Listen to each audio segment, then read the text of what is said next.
प्रधानमंत्री नरेंद्र मोदी संबोधन दे रहे हैं।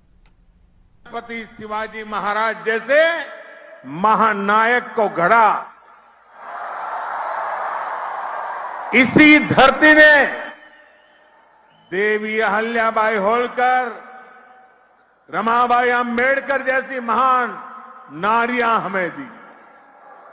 इसी धरती ने लोकमान्य तिलक, वीर सावरकर, आनंद कन्हेरे, दादा साहब पोटनीस, चाफेकर बंधु जैसे अनेक सपूत हमें दिए। नासिक पंचवटी की इस भूमि में प्रभु श्री राम ने काफी समय बिताया था। मैं आज इस भूमि को भी नमन करता हूं, श्रद्धापूर्वक प्रणाम करता हूं। मैंने आह्वान किया था कि जनवरी तक हम सभी 22 जनवरी तक हम सभी देश के तीर्थ स्थानों की, मंदिरों की साफ सफाई करें, स्वच्छता का अभियान चलाएं। आज मुझे कालाराम मंदिर में दर्शन करने का, मंदिर परिसर में सफाई करने का सौभाग्य मिला है।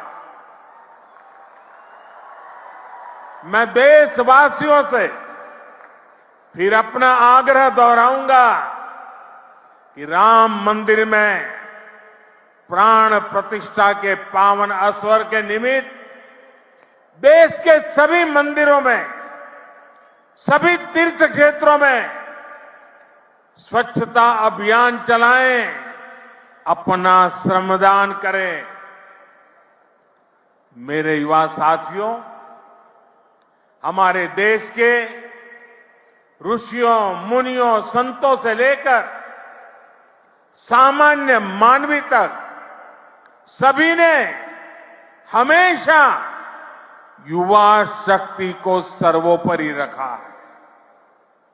श्री अरविंद तो कहते थे कि अगर भारत को अपने लक्ष्य पूरे करने हैं तो भारत के युवाओं को एक स्वतंत्र सोच के साथ आगे बढ़ना होगा।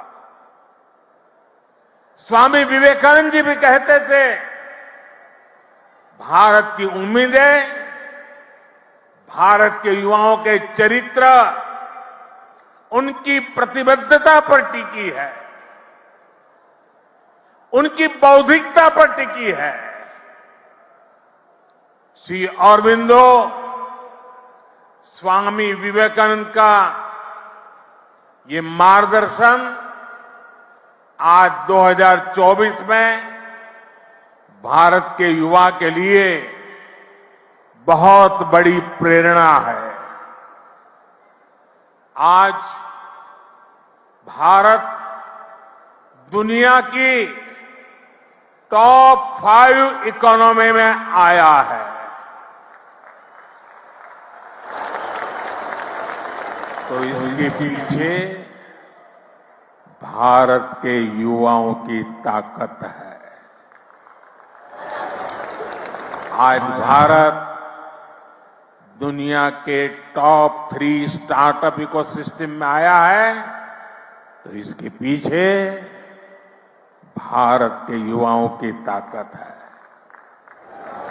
आज भारत एक से बढ़कर एक इनोवेशन कर रहा है। आज भारत रिकॉर्ड पेटेंट फाइल कर रहा है। आज भारत दुनिया का बड़ा मैन्युफैक्चरिंग हब बन रहा है। तो इसका आधार भारत के युवा है, भारत के युवाओं का सामर्थ्य है।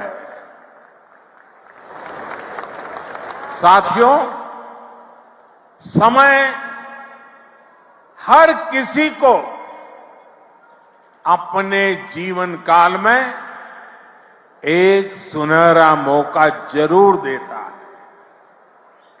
भारत के युवाओं के लिए समय का वो सुनहरा मौका अभी है। अमृत काल का ये कालखंड है।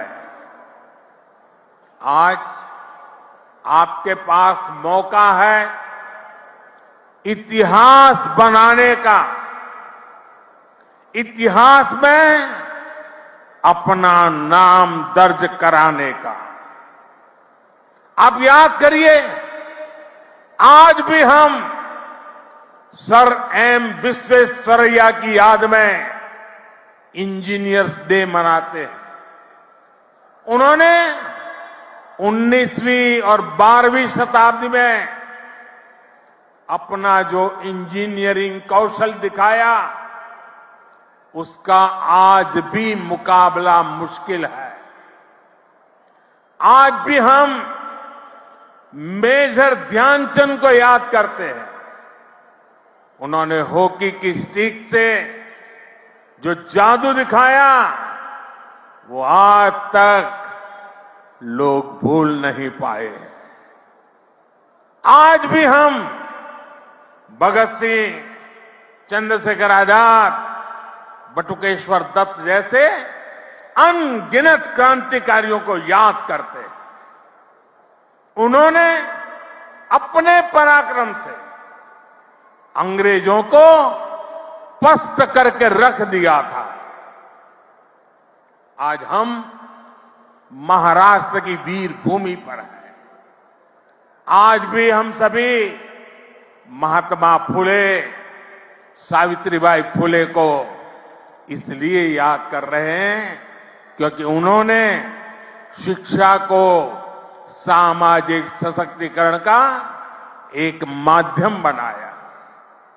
आजादी के पहले के कालखंड में ऐसे सभी महान व्यक्तित्वों ने देश के लिए काम किया। वो जिए तो देश के लिए, वो जूझे तो देश के लिए। उन्होंने सपने संजोए तो देश के लिए, उन्होंने संकल्प किए तो देश के लिए, और उन्होंने देश को नई दिशा दिखाई।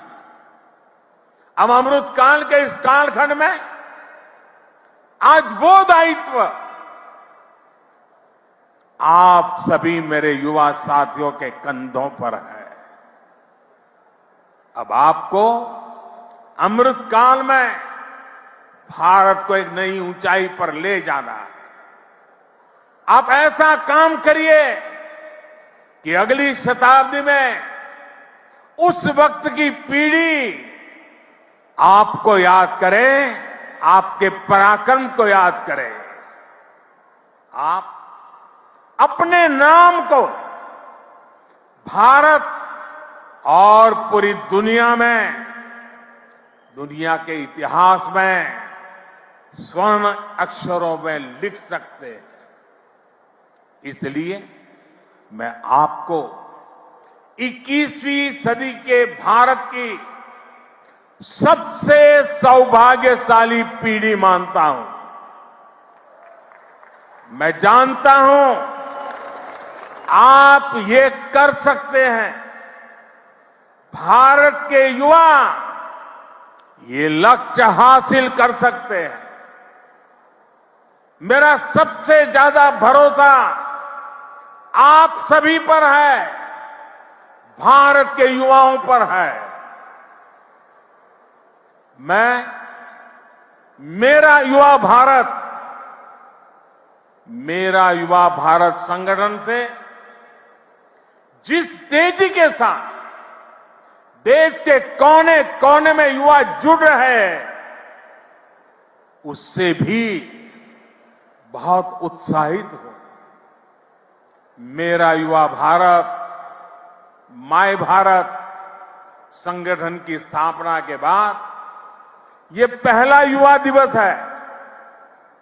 अभी संगठन को बने 75 दिन भी पूरे नहीं हुए हैं और 1,10,00,000 के आसपास युवा इसमें अपना नाम रजिस्टर करा चुके हैं। मुझे विश्वास है आपका सामर्थ्य, आपका सेवा भाव देश को, समाज को नई ऊंचाई पर ले जाएगा। आपका प्रयास, आपका परिश्रम युवा भारत की शक्ति का पूरी दुनिया में परचम लहराएगा। मैं माय भारत संगठन में रजिस्टर कराने वाले सभी युवाओं का आज विशेष अभिनंदन करता हूं और मैं देख रहा हूं माय भारत में रजिस्ट्रेशन में हमारे युवा और हमारी युवतियां दोनों के बीच में कंपटीशन चलती है, कौन ज्यादा रजिस्ट्री करवाए। कभी युवक आगे निकल जाते हैं, कभी युवतियां आगे निकल जाती हैं। बड़ी जोरों की स्पर्धा चल रही है। साथियों, हमारी सरकार को अब 10 साल हो रहे हैं। इन 10 वर्षों में हमने पूरा प्रयास किया है कि युवाओं को खुला आसमान दे, युवाओं के सामने आने वाली हर रुकावट को दूर करें।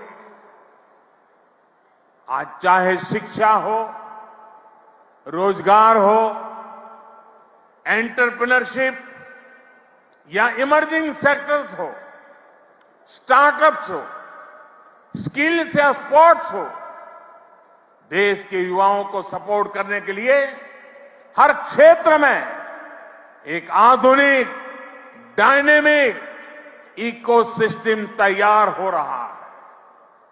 आपको 21वीं सदी की आधुनिक शिक्षा देने के लिए नई राष्ट्रीय शिक्षा नीति लागू की गई है।